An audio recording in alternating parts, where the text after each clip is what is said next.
Asatoma Sadgamaya, Tamasoma Jyotirgamaya, Mrityurma Amritangamaya, Om Shanti Shanti Shanti. Lead us from the unreal to the real, from darkness to light, and from death to immortality. Om Peace, Peace, Peace. Dear Dr. Kia Bhattacharya and Dr. Devendra Singh and other participants in this training program, it's really nice of the Haryana Institute of Public Administration to organize a training that too in a physical mode even during these times of COVID. It's really nice of them. And I'm sure all of you are deriving the benefit from such a program. Today, we'll be talking about a very important aspect of life with which all of you are deeply associated. The revolution that happened in the telecom industry is probably one of the greatest revolutions of our country. Every commodity, every service, the price keeps on going. This is the only industry or the only service where the prices kept on going down and down and down. Today, we are able to call, talk, etc. at a fraction of a cost of what we were doing maybe a decade ago. So it has been a remarkable revolution, something which has contributed very significantly for the economic growth of our country. So it's a very happy coincidence that you're all officers from such a department which is directly involved in this transformation, which has contributed very significantly. So what is the root of this industry, this service? It's communication and in turn connectivity. So that's why I thought that we will talk about connectivity, which is very important. The whole world, the world order, peace, everything, rests largely on this idea of communication and in turn connectivity. Why and when we are not able to connect, when we are not able to communicate, it happens when there is no connectivity between the people who are trying to connect. So connectivity is so important. For example, today, what's happening in the borders with China or Pakistan, we are not able to communicate, there is no connectivity, and hence there is tremendous disturbance, loss of peace for both the nations, for all the nations involved, etc., etc. So, the whole world order hinges on this idea of communication and in turn connectivity. Supposing, look at it from the society's point of view, a teacher can teach best when he or she is able to communicate with the students. And that communication would happen only when the teacher is really connected. Similarly, the students will also be able to learn from the teacher only if there is communication and in turn connectivity. So what can be the connectivity between the students and the teacher? Is it just the language? It is just the facility with which they are able to dole out the subjects or the content, or is it something else? So these are some of the aspects we should really try to understand. The teacher is able to communicate when there is a connectivity at a deeper level. There is a deeper level of understanding. When the teacher walks into the class, the students react differently if there is a connectivity. So it's not always the case where the teacher who is most competent in the subject teaches well or is respected much and loved by students. So this extends to every sphere of our life, our existence itself. For example, between parents and children. Parents and children, unless they are able to communicate, obviously there's a lot of difference of opinion. It starts nowadays even from a very young age. Even 4 or 5 year old children feel that we have grown up, we should have independence, we should decide what we want. Why should parents decide for us? So now we feel there's a lot of disconnect. As a result, the communication flow is not proper. Only in those families where the parents and children, they are able to communicate with each other beautifully, there's a connectivity. Only those children seem to grow up beautifully. The parents are also happy and the children are also happy. So this is much more, even when you come to at a even more at a later stage of life, probably as youngsters and then as partners in life, between spouses. You know what is happening today all over the world, and it is also fast caught up with India. The utter lack of communication between spouses, the utter lack of connectivity. Within a very short time of getting married, we see divorces happening very, very frequently. These things were not heard of maybe some 20 years back. It was a very rare occurrence. Today, it's a very frequent thing, and then a large number of marriages kind of break up within a short span of, say, even 5 6 months or within 1 year. So again, the problem is lack of communication, and then there is a lack of connectivity. Again, when you take our friend circle, where are we very happy? When we are able to communicate beautifully with those friends, when there's connectivity. So again, that is another idea. And even similarly, even in office, which are the offices, which are the industries, which are the institutions which are able to deliver the maximum, which are very productive. It's not just hierarchy. It's not just, the kind of higher or lower positions in the engagement, etc., where there is a wonderful connectivity, communication between the team members. Only there, such institutions, such offices seem to do very well. Just a couple of incidents I would like to narrate here from real life, which should make you understand this idea of this connectivity or communication.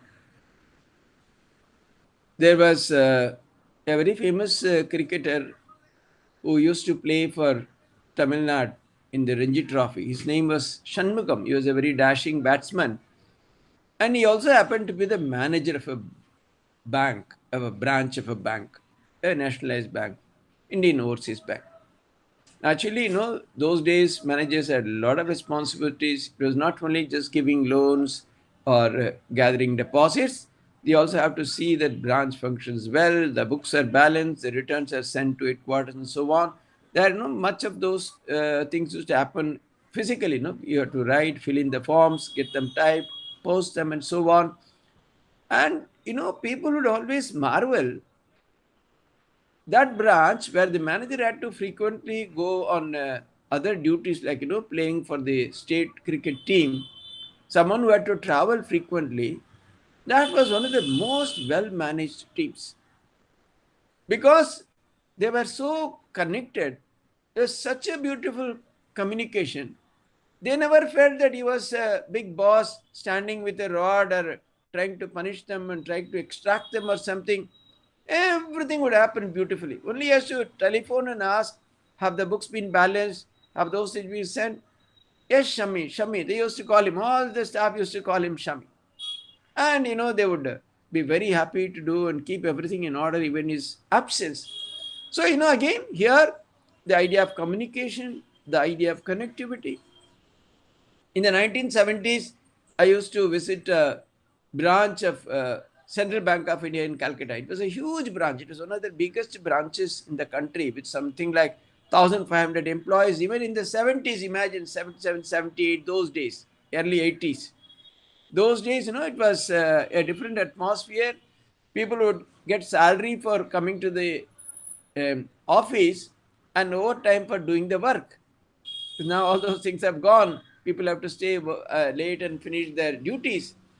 It is a huge branch, and every other branch in the city was functioning differently.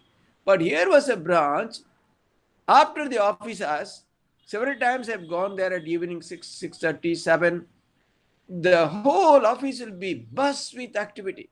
All staff sitting together, trying to clear up all the areas, finish the assignments, no overtime, nothing. What would happen? As soon as the office hours were over, the manager would order for a huge quantity of murmura. It's very famous in Bengal. That's a very famous snack. And then some tea and some something else. And the entire staff, they will all be together, the manager and the whole staff, all of them sharing. And that branch was functioning with such a wonderful atmosphere. There was a great connectivity between the manager and the staff, and that's why it was possible. Similarly, a very great occasion in the life of Dr. APJ Abdul Kalam. One of his officers once told him a few days back, "Sir, on such and such day, it's my daughter's birthday. I have promised to go and take her to a film. So that day I'll be leaving office pretty early." And Dr. Kalam said, "Yes, okay." And then the appointed day arrived, but the officer was so engrossed in duty, he had completely forgotten everything. After 8 or so, he was leaving the office, and he was really worried as to what his wife and daughter would say, that even on such an important occasion, he couldn't come back in time to take the daughter to the film. So with trepidation in his heart, he entered the house, but he saw his daughter was very joyful. It was around 9:30 or so at night. So he very apologetically started, "See, darling, I just completely got engrossed in the work and I forgot the promise that I made." She said, "No, Papa. From your office, one elderly gentleman with long hair, he came and he took me to the film. I saw it. Dr. Abdul Kalam had himself gone to that house to take that girl to the film, and he had done the duty of his father." So, imagine, the amount of communication, the connectivity that would have happened between those two officers because of this extraordinary act of Dr. Abdul Kalam. So, ultimately, if we really want to uh, lead a wonderful life of peace, harmony, etc., we need to communicate beautifully, and we need to establish a connectivity. This again and again this topic comes up in every walk of life. There are many people who come, they give big lectures, a very uh, uh, uh, great vocabulary, but absolutely the audience are not listening at all. Someone else, his language is not so great, his grammar is not that great, but there's a tremendous connectivity, and all the listeners are listening spellbound. Again, here the idea of personality, something in that person which makes the listeners sit up and listen with all attention. See, that is why, again, the idea of connectivity. So, while how does it happen? Now, there are so many people, so many mobile companies, etc., they are providing the services. To have a good connectivity, we need a good service. We need towers. Those service providers which are giving a good connectivity, they are in great demand. Everyone wants to change their accounts, switch their accounts to that company. So, we all look for great service providers. So that these are all, largely that are all happening in the external world. Is there some other dimension of this idea of communication, this connectivity, which could be the basis of all this? That's where largely our topic is centered around the idea of true spiritual connectivity, which I would also call as inner connectivity. while we are always, looking for the external aids, external facilities, external arrangement for that, it can happen much bigger way. That can truly happen only if there is our own inner connectivity. Who are the people who are able to really communicate better? You're all in service for many years, you're all officers. Those people, in whose life there is some harmony, there is some kind of a peace, a settled atmosphere about them, in which case they are able to communicate with you much better. So, our inner harmony, inner connectivity is what would lead to the external harmony and external connectivity. So, how do we handle this topic of connectivity? How does a service provider become bigger and bigger? When he's able to expand, take more and more areas, more and more zones, it becomes bigger and bigger. Then we say it's a huge service provider with a tremendous amount of connectivity, so many zones, so many areas of the country under that very company. So, that way, the idea is the connectivity or communication would increase, would become better and better when we are able to expand ourselves. That is the way we can really increase our connectivity. Supposing, you start even from a very small age, a child, maybe the moment it is born, it's connected only with its mother. It does not know anything beyond her. The child's world is restricted to its mother alone. Then it is just struggling.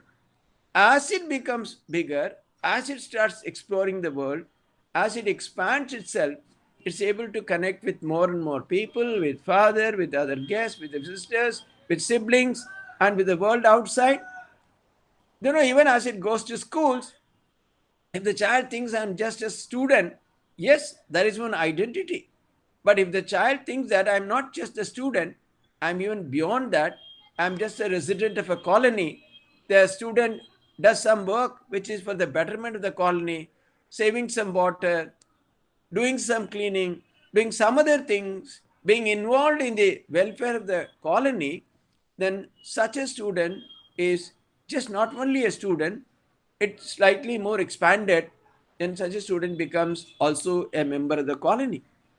And the same student, if he or she chooses to expand further and start thinking about the nation as a whole, then such a student is not only just a student or a member of the colony, is also shaping up as a future citizen of the country. So, the whole idea, the idea of communication, a better connectivity is possible only when we are able to expand our identity, think of ourselves in bigger and bigger terms, and understand our own life in such dimensions. Otherwise, we'll constantly be constricted, restrained, will not be able to deliver, nor will you have much of connectivity or communication. So you would have seen in your own service who are the people who are really successful. It's not just the very bright and intelligent people alone. It's much more than that.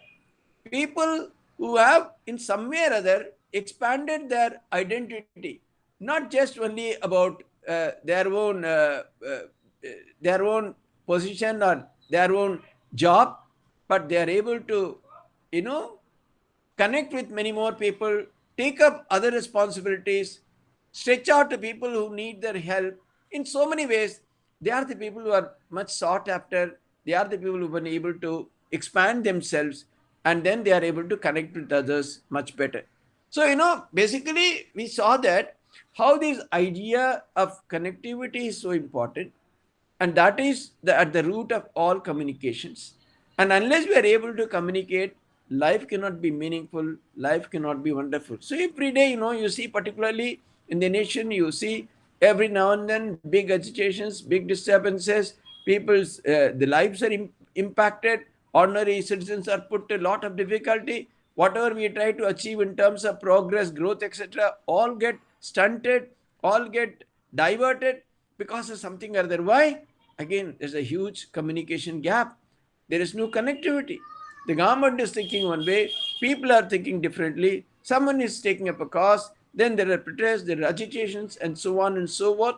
So, at every level, at the individual level, at the level of the society, at the level of the family, at the level of the friends, at the level of the nation, even the world as a whole, as long as only when we are able to communicate, only there is a connectivity, we will be able to do well, then there will be peace and harmony. That's the way for wonderful living at the end of the day.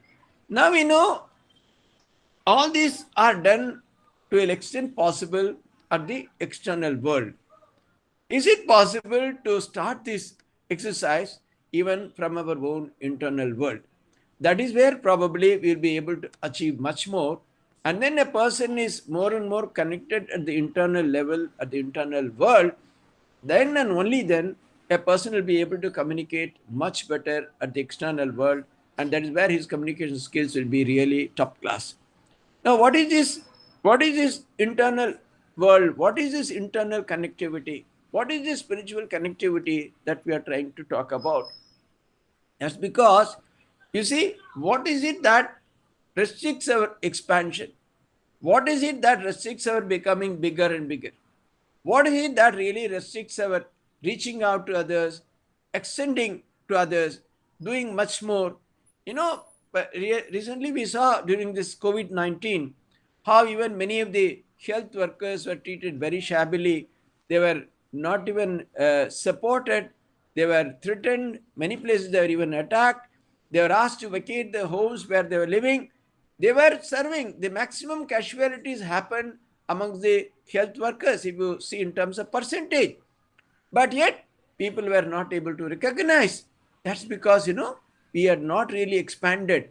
We had not really been able to communicate. There has been no connectivity between us and the health workers. So, that is what has led to this. Even the huge migrant laborers problem that we witness. Lakhs and lakhs and lakhs, probably more than a crore or even 2 crores people, they were left stranded as migrant laborers. Wherever they were, suddenly it was announced that they cannot move, they cannot go anywhere. Yes, that was maybe necessary, but what were the other arrangements? Probably, in the mahallas and the places where they were staying, had the local citizens, whoever was there, the people who were slightly above them, the middle class and even probably the upper middle class and even the rich people, if they had pooled the resources together, try to take care of, at least some 50 people, 25 people, each one of them, probably this would not have become such a huge issue. They would not have been so desperate to get back to their homes at any cost. A number of them died. And, many of them are still stranded. They have not been able to come back. Even if they come back, there are no jobs. Many of these things could have been avoided. We could have done much, much more, much better as a nation if only there is a better connectivity or better understanding, better communication. But not that we never do. Even in this, we hear such extraordinary stories as someone was arranging for the transport of thousands of migrant laborers to their homes. A simple chai wala opening his shop and feeding chai and snacks to anyone who is coming without even asking for money, trying to share whatever is possible. We hear such strange incidents here and there.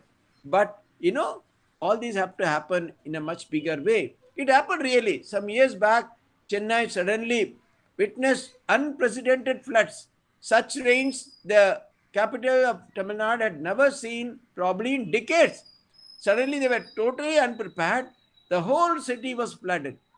Young and rich and poor, whether a slum dweller or a person living in a palatial building, all were equally affected. Finally, how they managed the situation? Then, suddenly, they were not waiting for the government. They were not waiting for the even civil societies. The citizens themselves took it upon themselves to bail out others from this precarious condition. They joined forces. Everyone was trying to support everyone else. So much so, it became a great success story. Practically, most of the peoples affected were in some way or other taken care of. Their daily needs were met. Slowly, people limped back to normalcy, and over a period of time, they could overcome all that. So, essentially, what is it that prevents us from really becoming expanded? What is it that really prevents us from establishing true connectivity with a lot more people, people from diverse sections, diverse segments, not only just our own family and friends, even beyond that? What is it that is really happening? That's because, we are our own understanding of our nature, our personality. Most of us feel that, anything you say, most of the people, no, I can't do it. I'm not capable. It's beyond me. There's too much work for me, too much of assignments. That's our normal tendency. Even whether we express it or not, inwardly we probably feel so. That is because we think that we are that just this limited combination of body and mind, and we cannot go beyond that.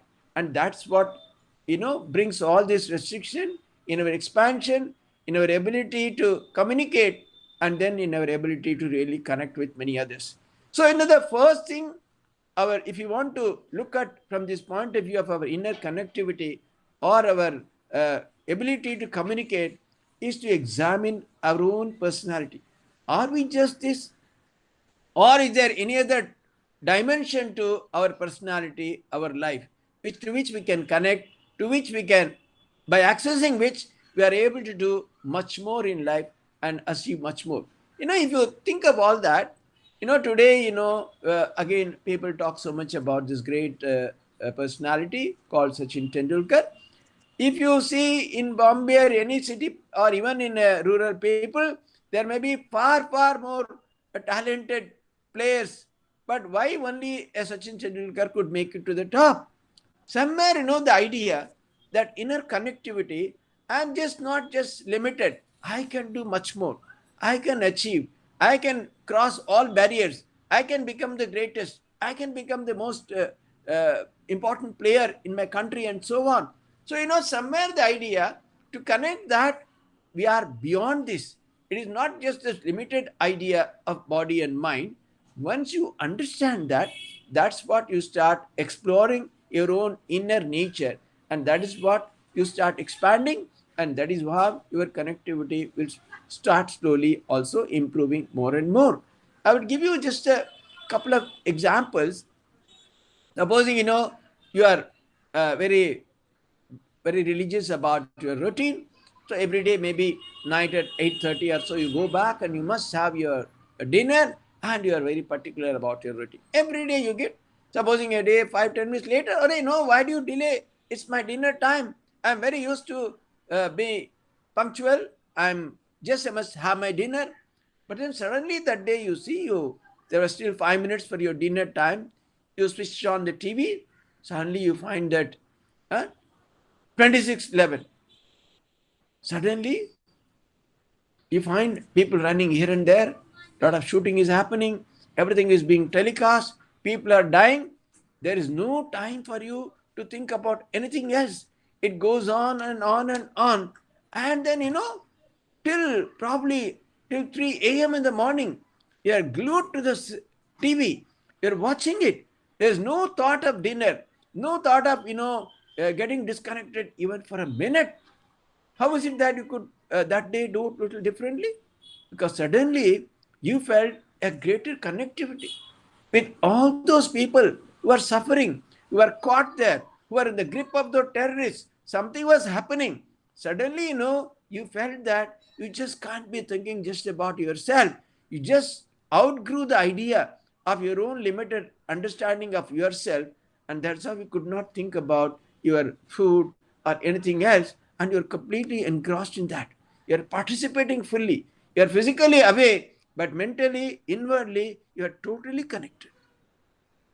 I would give a small example from my own life, because the moment you threw off this idea, the limitation that you are just this body and this mind, that's when you will start expanding, and that is when you will be becoming that is the first step to be an achiever, a person who is expanded, who is able to connect and communicate much better, and so on. You see, one of our fellow monks, he is a doctor by qualification, but he is suffering from back pain for many years. So, although it's a practice in every monastery to touch the feet of elders, etc., because of his back pain, you'd only do namaskaram with folded hands and you would never bend down. And nobody has seen him sit on floor any time. And even the chair which he used to do was always little special.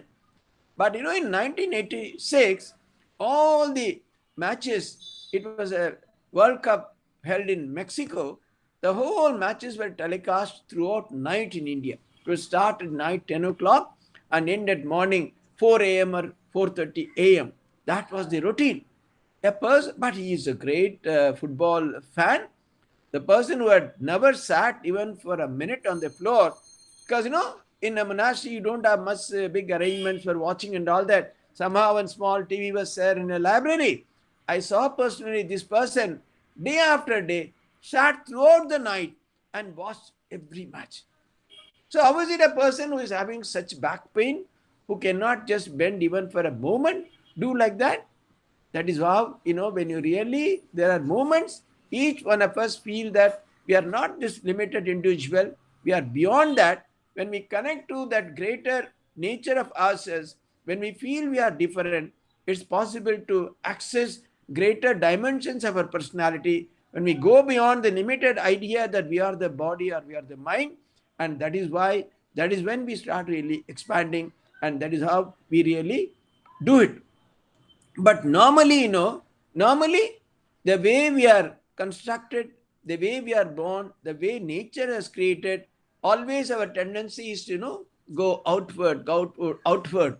We never try to look inward. The eyes, even something very far away, we're able to see. But what is within us, the inner idea, that never strikes us. Noise, even in the slightest noise, even at a distance, we are able to hear. But the voice, inner voice, the conscience that is constantly advising you, quite often we don't hear. So, there is a very beautiful sloka in the Kathopanishad which talks about this idea. It says, Paranchikani vatrina swayambhuhu parang pashyati nantaratma kaschid dhiraha pratyagatmanamakshat avrita chakshuhu amritatamicha. It says, there are, in nature, we are created like outward, outward, outward. All our senses constantly, they keep on going outward, outward. So, most of us spend their time trying to search everything in the outside, in the external world, and they don't get much progress, and they are not able to connect. They are not also expanded. But it says, Dhiraha, a very few select individuals, extraordinary personalities, they turn their gaze inward. They try to search inward, and that is where they attain immortality, extraordinary dimensions of life they are able to access, and that is how they have been able to move the world. Finally, if you see, what is the history of this world? The history of the world is nothing but the life stories of a few individuals who had tremendous belief in themselves, and that is how they could achieve extraordinary things. If you really see, look at those individuals, they were also people like us with 2 hands, 2 feet, 2 eyes, and then 2 ears and so on. But how they could do? That is because somewhere they could access inwardly, in some way or other, the extraordinary dimension of their life, and that is how they could do such extraordinary things. So, that is why, Swami Vivekananda, talking about the nature of life, nature of existence, etc., gives a very beautiful definition of human life and personality itself. He says, each soul, meaning each one of us, is potentially divine. The goal is to manifest this divinity. Do this either by work or worship or psychic control or philosophy, by one or more or all of these, and be free. This is the whole of religion. This would look, initially, if you look at it, this would look like a religious dogma, a doctrine, or idea. But actually, this is one of the most wonderful, socially elevating ideas of human personality. He says, all of us are in nature divine. Divine is something which many of us may not be even able to directly connect. But instead of that, if divine, if you put it as our nature is infinite, boundless, extraordinary, we can do anything we desire. We can access anything that we want. If all that, instead of using all those words, yet use a simple word called divine or infinite or extraordinary.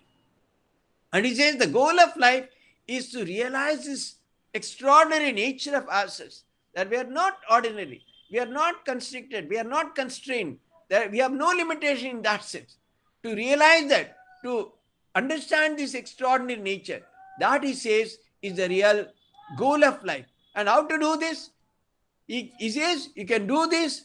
Four essential ways of doing this, he advocates. He says human personality is normally can be classified into four essential types, namely those who are devoted to the path of jnana or the path of inquiry, who are always on the mode of questioning inquiry, or the path of emotion or devotion, or the path of activity, work, extraordinary action based life, which is probably applicable to most of us.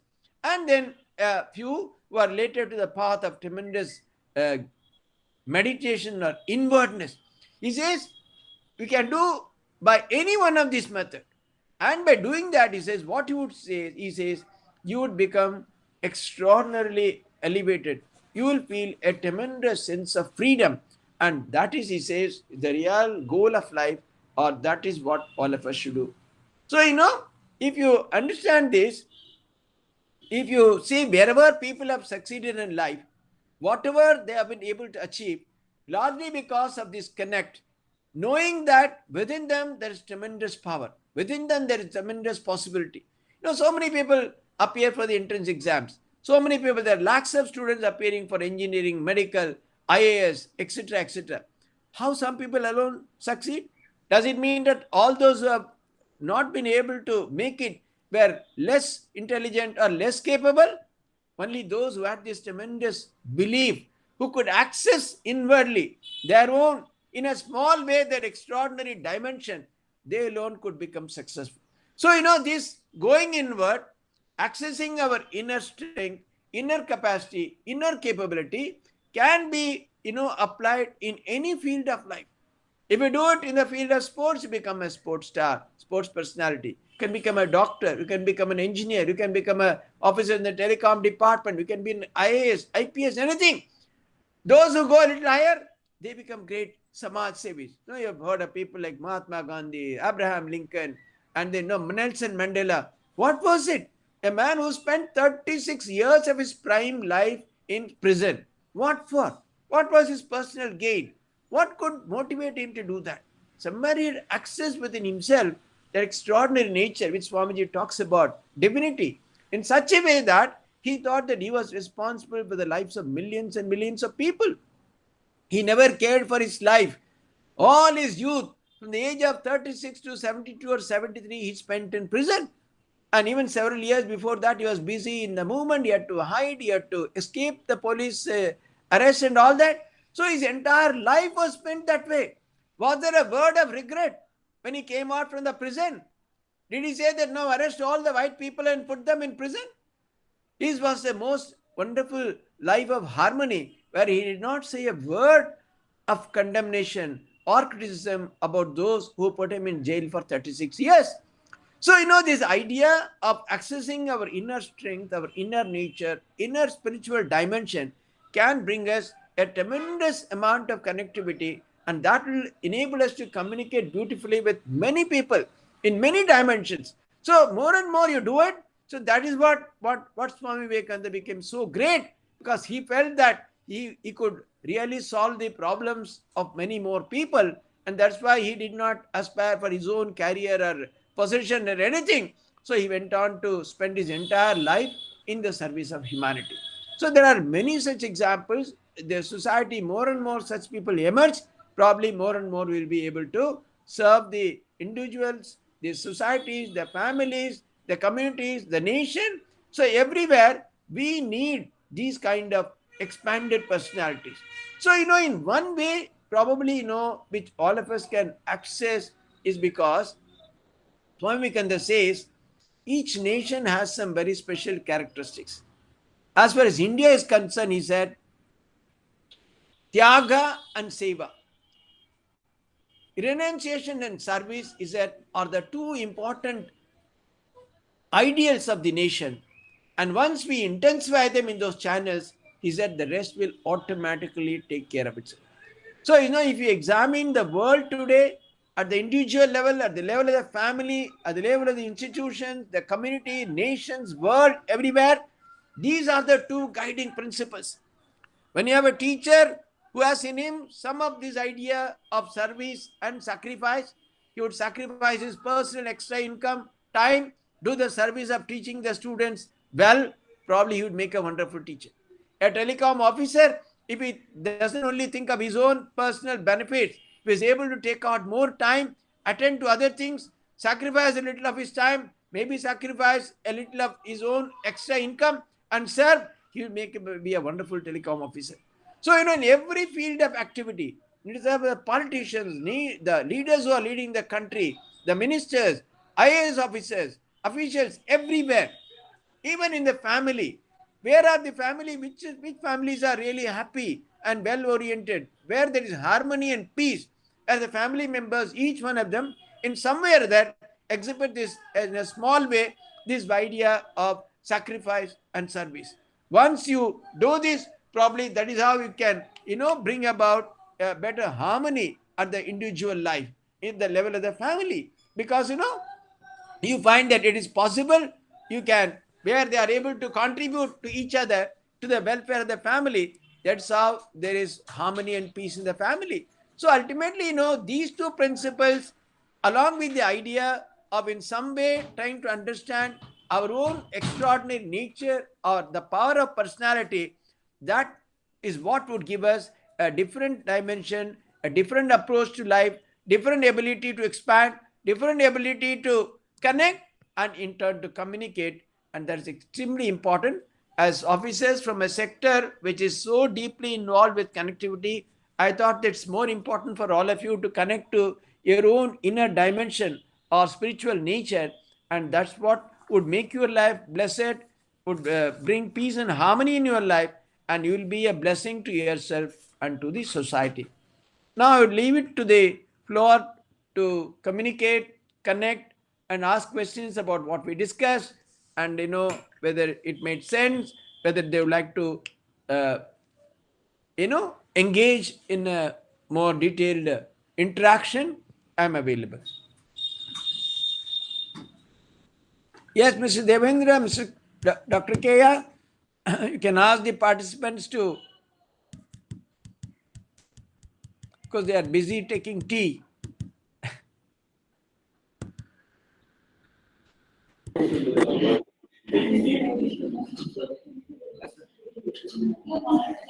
How many are attending actually? 24, sir. Huh? 24 officers. 24.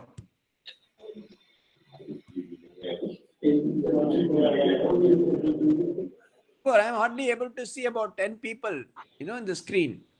The camera is not able to cover the entire class. I will rotate. I'll try to rotate, but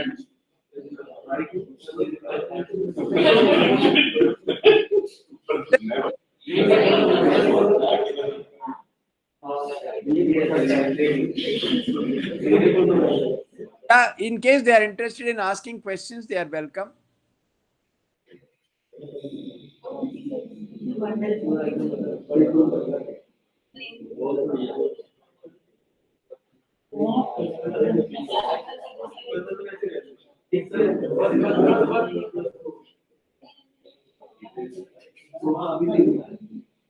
So except the person who is asking, the rest might mute their mics, otherwise there's a lot of disturbance. The questioner can unmute, the rest can. Yeah.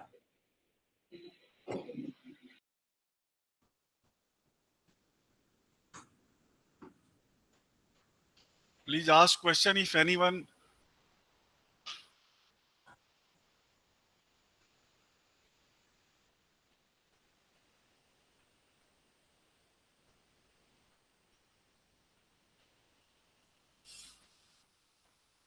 We had a lot of interaction in the last session, when the Haryana IAS officers were there, they were very interactive. So this group is a little silent.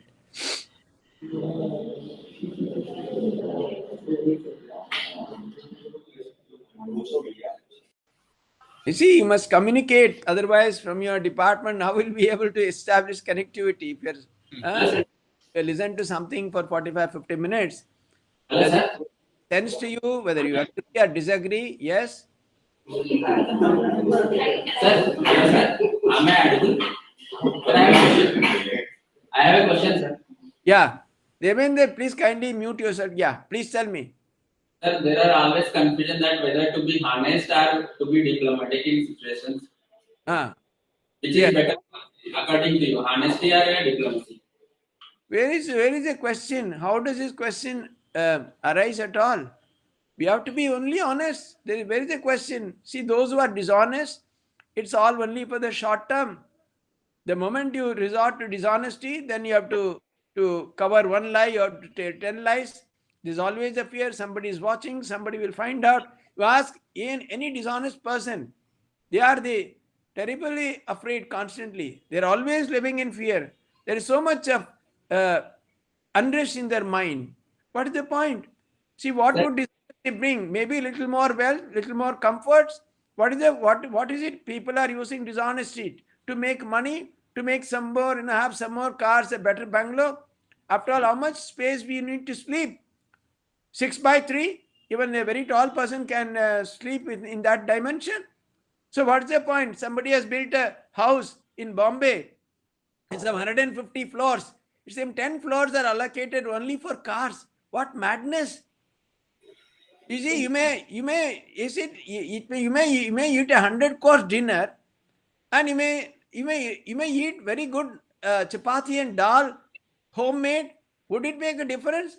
Probably you will be able to digest this dal and chapati much better than a 100-course dinner from a 5-star.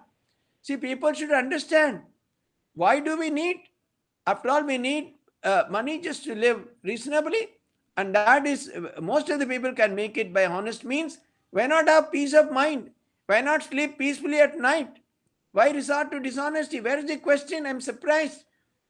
You're all senior officers. You must start thinking. Is it not? Dishonesty will not lead us anywhere. That's people who don't have the inner connectivity. They all think that our life is limited.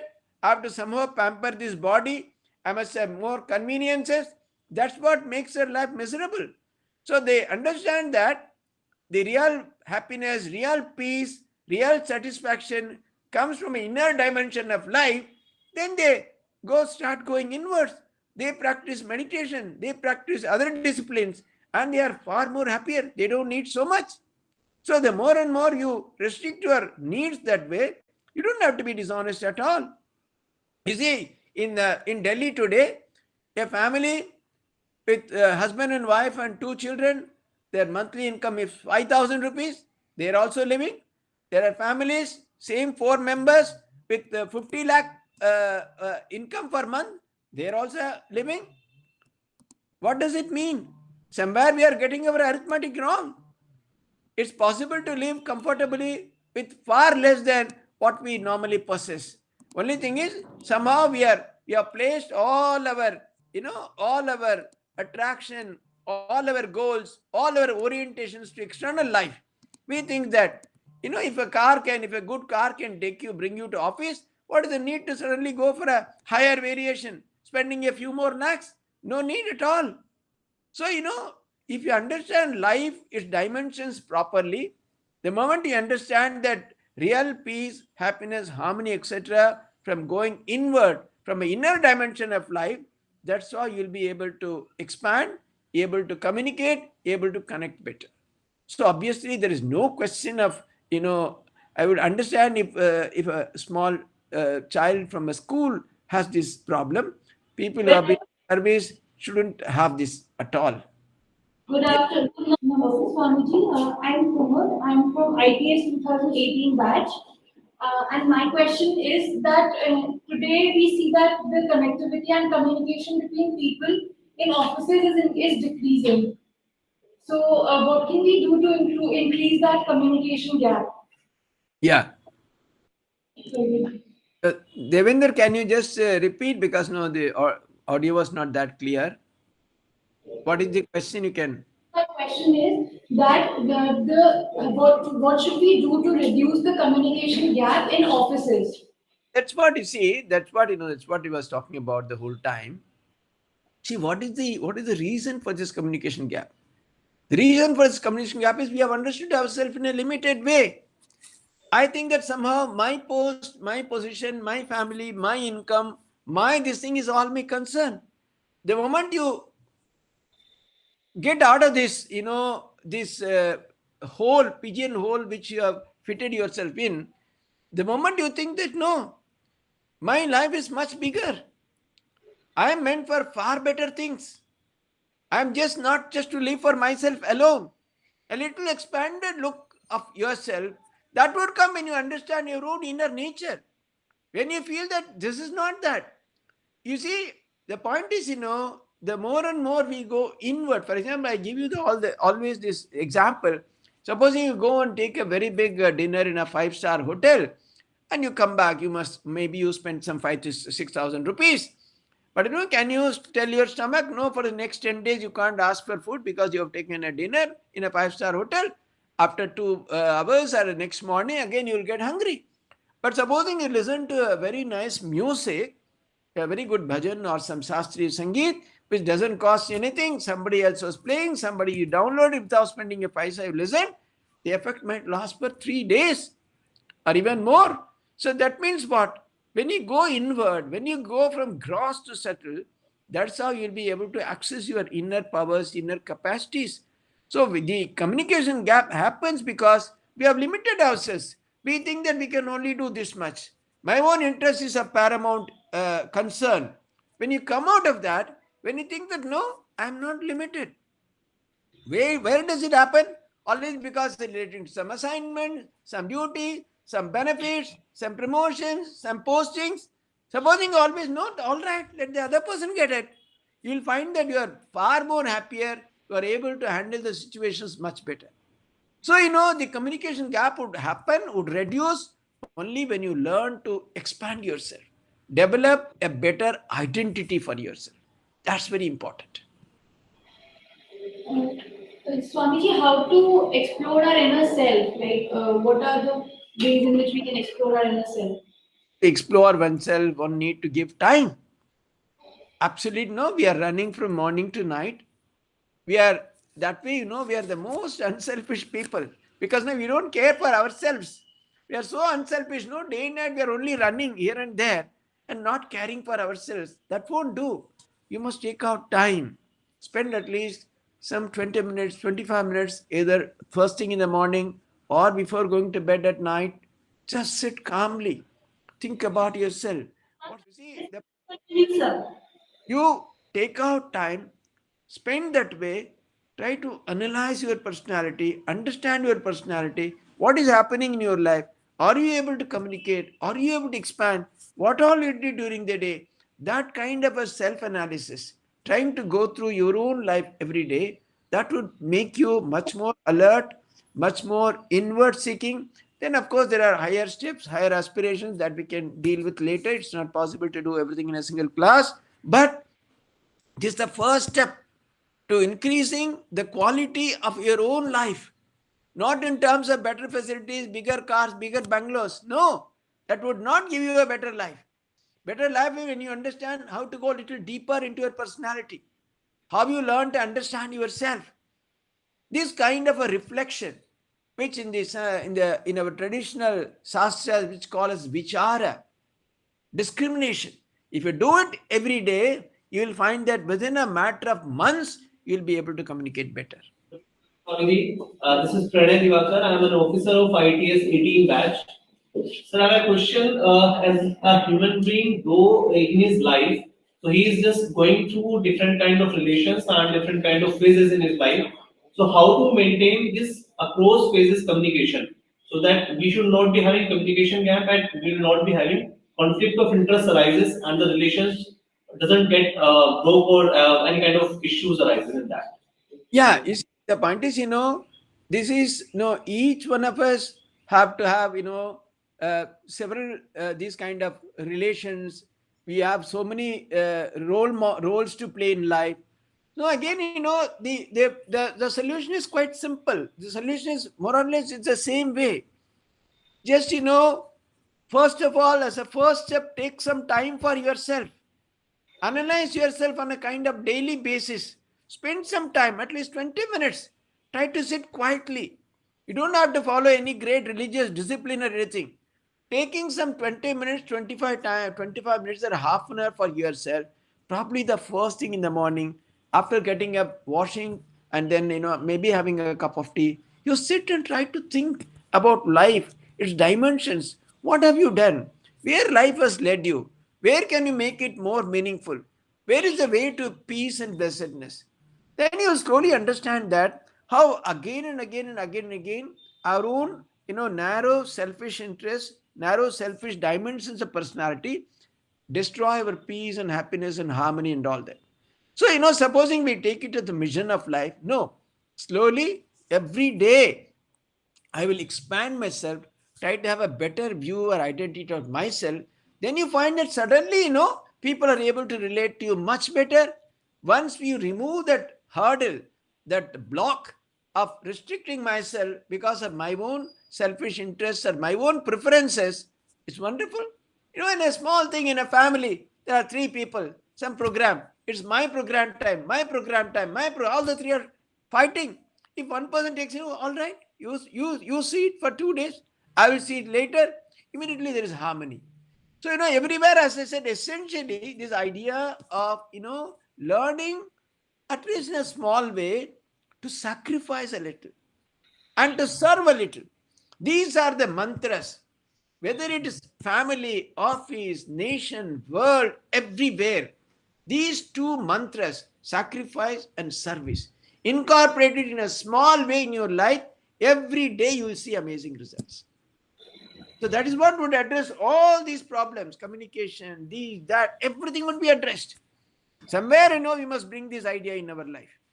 Who are the people who are successful? You see people, your own department, who are all the people who have grown? If you analyze carefully, in some way or other, they would have these qualities in some measure in their life. So that is the real, the real mantra for success, or that's the real prescription for success. So, even as you grow, you may have several dimensions, several ways you have to relate to people in the family, as a parent, as a spouse, as an officer, in the society, in the colony, everywhere. Remember these two words.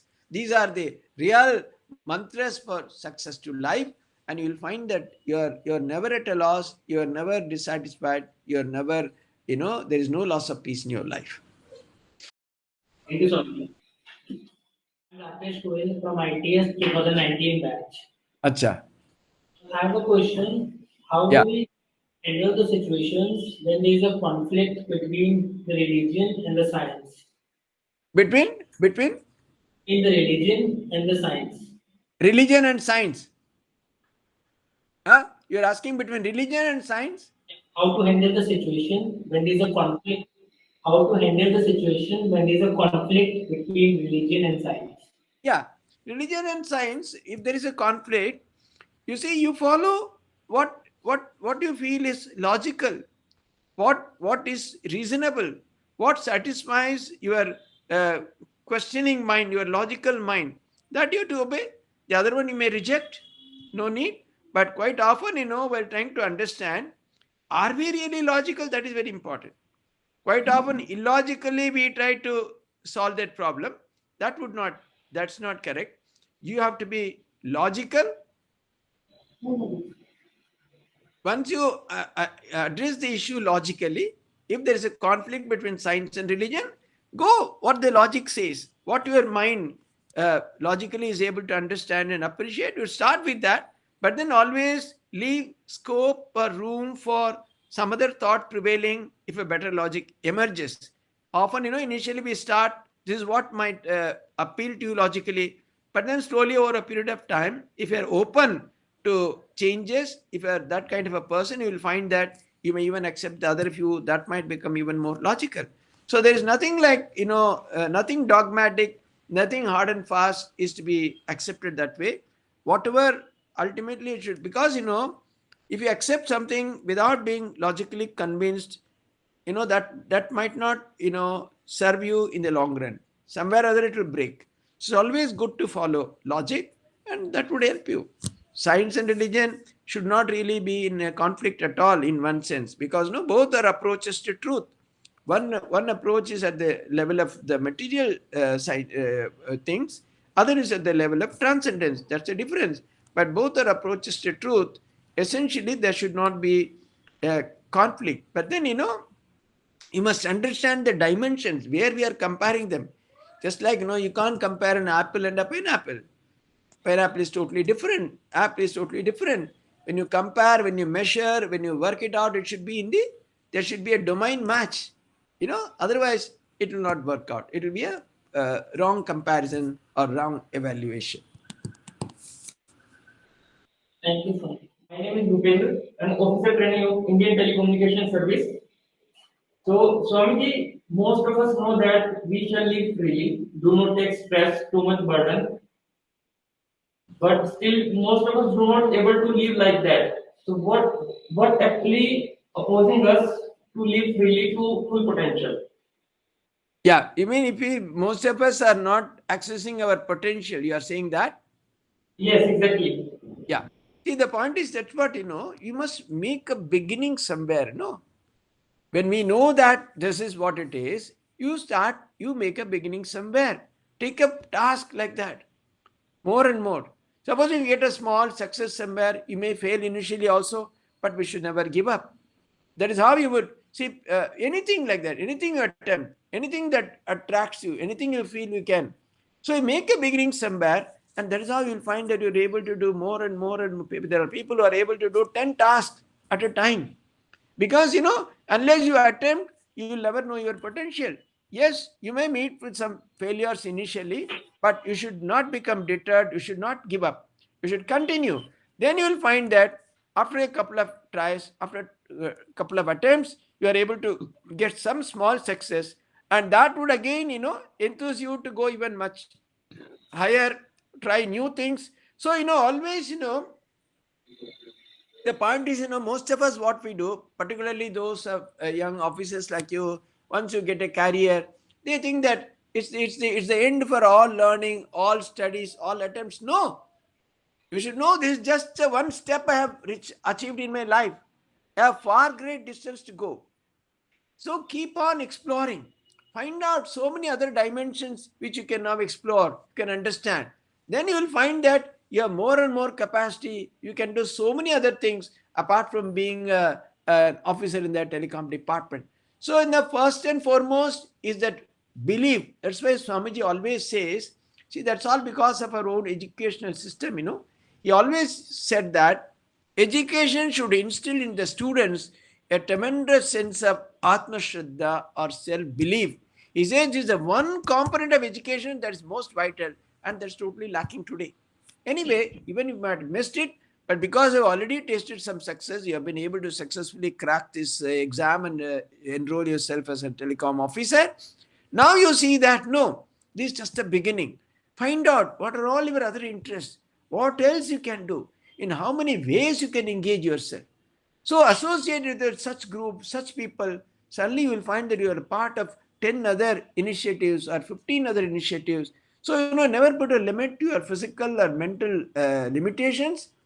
You'll find that you have time for everything. See, most of us,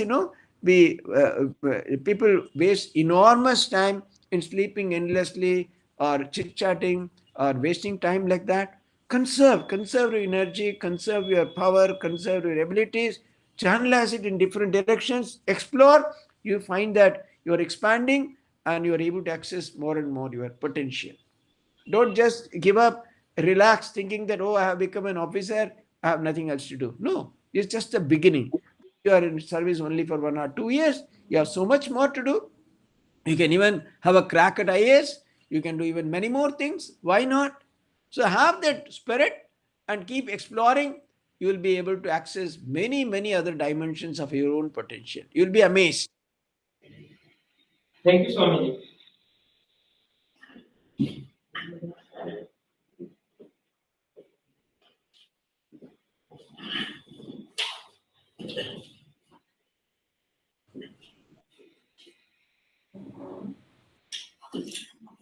Morning, Swamiji. I'm Monica Adeku. I'm IDS 2019 batch.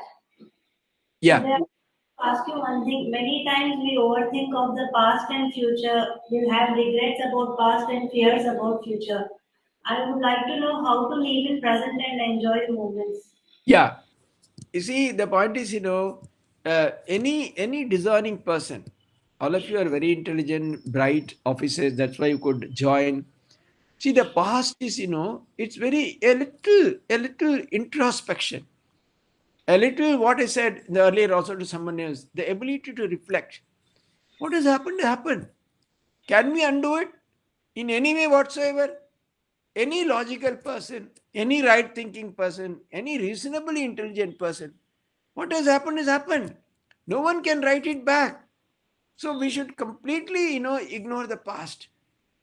Similarly, the future, you might attempt, you may have aspirations, you might have desires, but God knows which way it will come. See, for example, today, with so much of desire, this was arranged, but there was some small communication gap, so technical glitch. So each one of you could not sit in your own places and ask and participate in lively interactive sessions. Each one of you had to come and ask the question separately.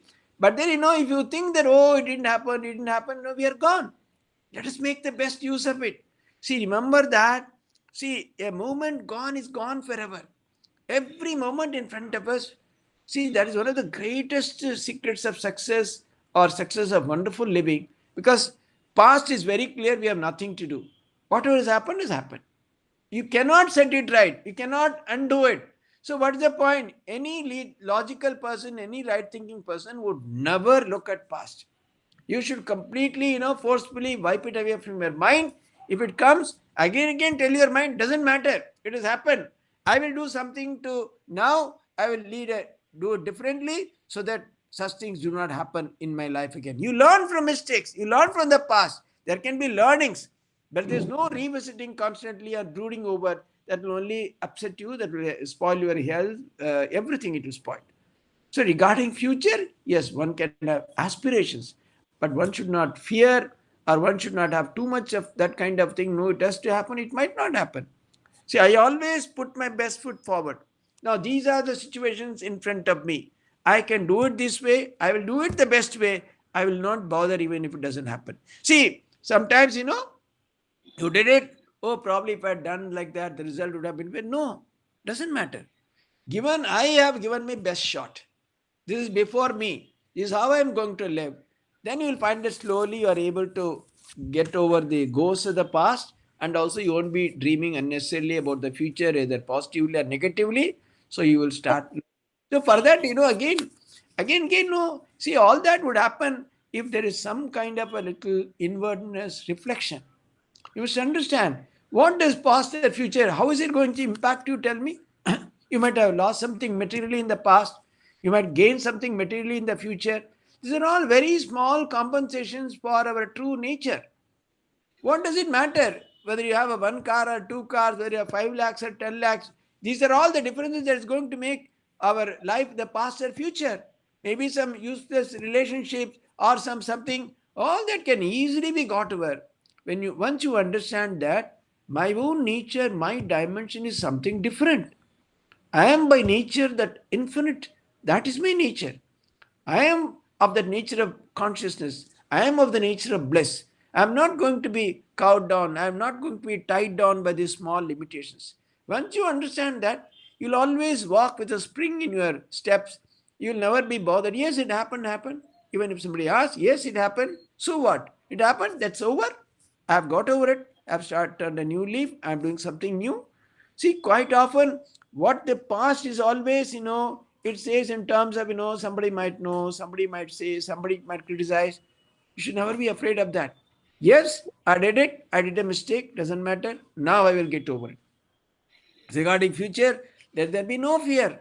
I will go fearlessly because I will do it honestly. I will do it to the best of my abilities. I'm not bothered by. So, if you attach too much of the weightage to the result, after all, what is the result? Most of our endeavors are relating to acquiring something, getting something, possessing something. Doesn't matter. If I get it, good. If I don't get it, even now I'm fine. So once you have a different view of life itself, past and future should not bother you. That is possible, when you discover your own inner dimension, when you feel that you don't need anything in the external world at all. I just sit quietly, close my eyes, I think about myself, my own inner nature, I'm at peace and at harmony. Once you slowly develop this idea of going inward, you'll find that neither the past nor the future will bother you. You'll always be a very happy and contented and peaceful person. Thank you, Swami.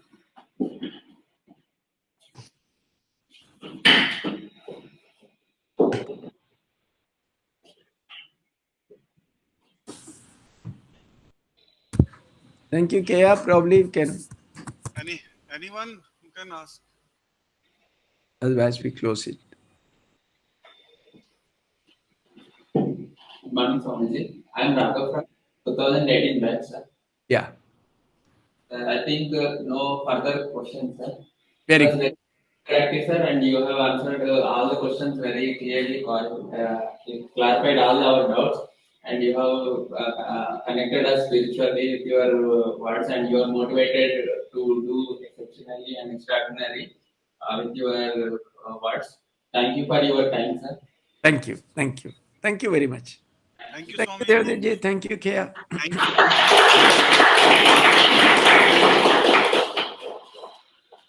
So I'll just talk to it. Well, Swamiji, thank you so much. And we look forward to meeting you on 15th December, Tuesday, for the other lecture. You. Yeah, sure. Any other questions? I'm sure the inspired